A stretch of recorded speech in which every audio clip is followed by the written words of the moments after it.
Thank you, Abraham.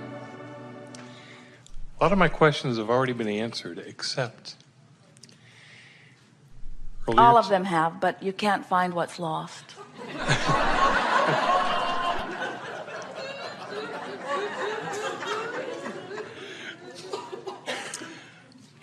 Let me rephrase that. Earlier today, you had said that, first of all, be comfortable where you're at. Make peace with where you are. Correct. Because that will reduce resistance and let you move to now where you want to go. I've got no problem with that. Good. Now get out. The issue stems from, I guess you could say... When you call something an issue, have you made peace with it? Okay, you're right.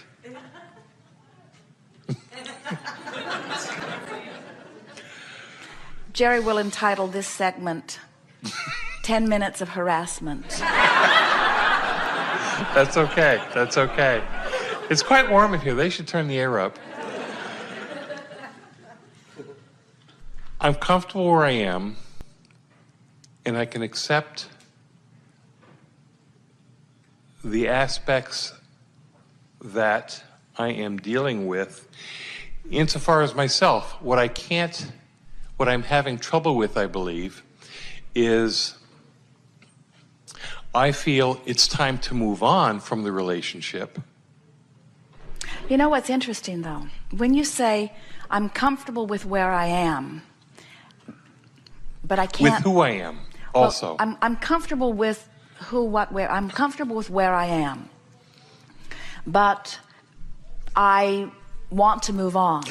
We have to say, then you're not really comfortable with where you are. And I feel I've grown farther than she has. More so to where I want to move on, and I see her as holding me back. Well, wherever... Jerry has noticed that as he points something out, as they're driving down the freeway, and Esther's driving the monster bus, and Jerry will point at something, and Esther tends to veer in the direction of where he's pointing. So he's learned to only point straight down the road at things.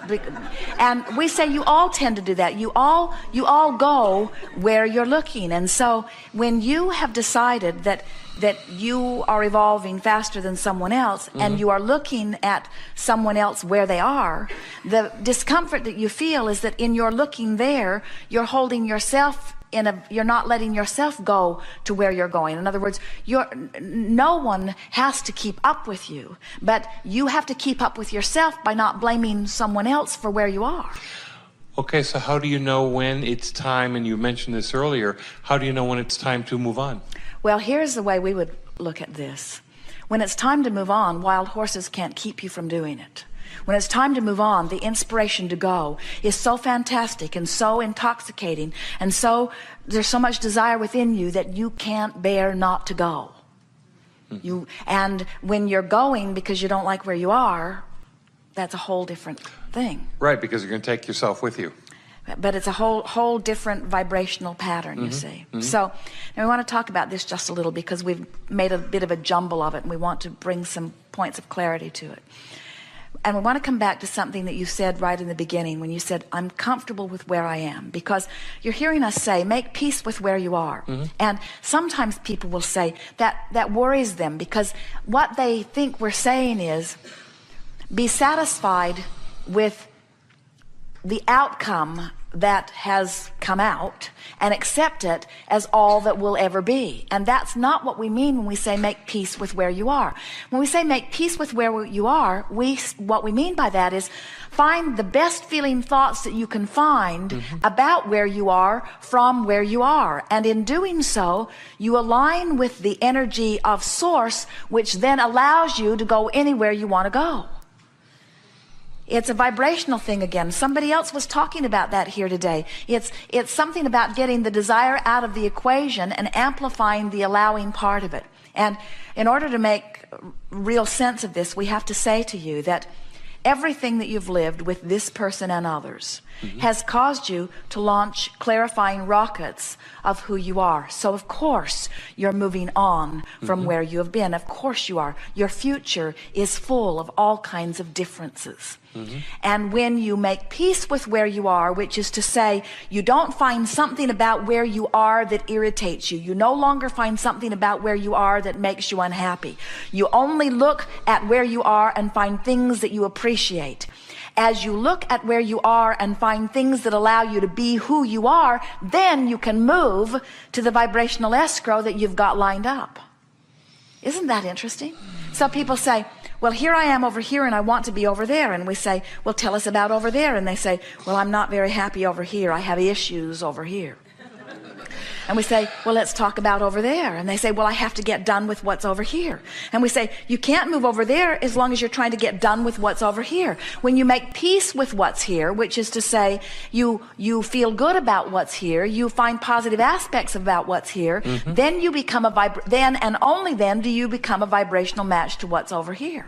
So that's why we're trying to get everybody to separate their action journey, which is where I am right now. It's who I live with. It's how much money I've got. It's how I feel in my body. My action journey is what I've culminated to right now. And a woman said to us the other day, I weigh 200 pounds more than I want to. And we said, and that's not going to change today, is it? Or tomorrow, or the next day, or even very much in 30 days. In other words, that's what is. You've got to find some way of accepting what is, meaning I don't need to change what is in order to feel better. I don't need to lose 200 pounds, we said to her. You don't need to lose 200 pounds before you can be happy. You can be 200 pounds overweight and happy. That's making peace with where you are.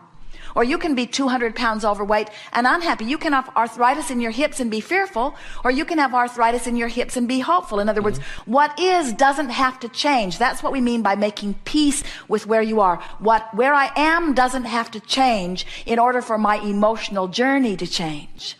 And when my emotional journey changes, my vibrational pattern is changed. And when my vibrational pattern is changed, now I can go where I belong, you see. That's as clear as we've ever said it. Okay. Thank you. We have enjoyed this interaction immensely with all of you. We've been interacting whether you've been sitting in the chair and speaking or not. Much has taken place here on a vibrational level. Much more has happened within your personal experience vibrationally than you have heard auditorially. In other words, it has been a vibrational experience for everyone, no exception. It is our desire that as you move forward in the hours and days and years that are before you, that you relax and make peace with where you are. And by that we mean you acknowledge that what is what is, and it's fine. Spend less time trying to see where you stand through the eyes of others. In fact, work hard at no longer giving a rip what they think, because they mean well, but they haven't got a clue about you and your vibration. And make a decision that the thing that really, really matters to you is your vibrational relativity between who you really are and who you're being in this moment. And when you find yourself feeling not so good, stop and laugh and say, oh, isn't this good? I can feel that vibrational relationship right now. And this negative feeling that I have in my solar plexus or wherever it feels that you're feeling it, this negative emotion that I am identifying means that I have right now activated a thought that is quite different from the way my inner being and source sees this. So if I'm critical of me and I feel negative emotion, it surely means my inner being is never critical of me. If I'm critical of you and I feel negative emotion, it surely must mean my inner being is never critical of you. If I'm critical of the president or critical of his policies or critical of the environment or critical of the economy or critical of my own bank account and I feel negative emotion, it must only be because I have freely chosen to activate a vibration that's so different from the vibration of who I really am, that I have managed to set up some vibrational discord, and yippee, yippee, yippee, I can feel it. And because I can feel it, I will be able to feel it as it dissipates. I can literally talk myself into feeling better on every subject that I have activation. And as you do that, bit by bit, you are going to improve the vibrational relationship between where you are and what you want and who you really are on every topic. And those who are watching this transformation will think that you have suddenly become magical. They will want to know what magic wand you have found. And you will say to them, I made peace with me. I stopped finding fault with me. I stopped finding fault with you. I stopped looking for reasons to feel bad, and I started looking for reasons to feel good. I stopped making the worst of things, and I started making the best of things. I stopped asking other people to be the reason for me feeling better, and I decided that I could be the reason for me feeling better. And in that decision, I found ultimate freedom. And when you're free, you just gotta feel good. We have enjoyed this interaction more than words can convey. There is great love here for you. We are complete.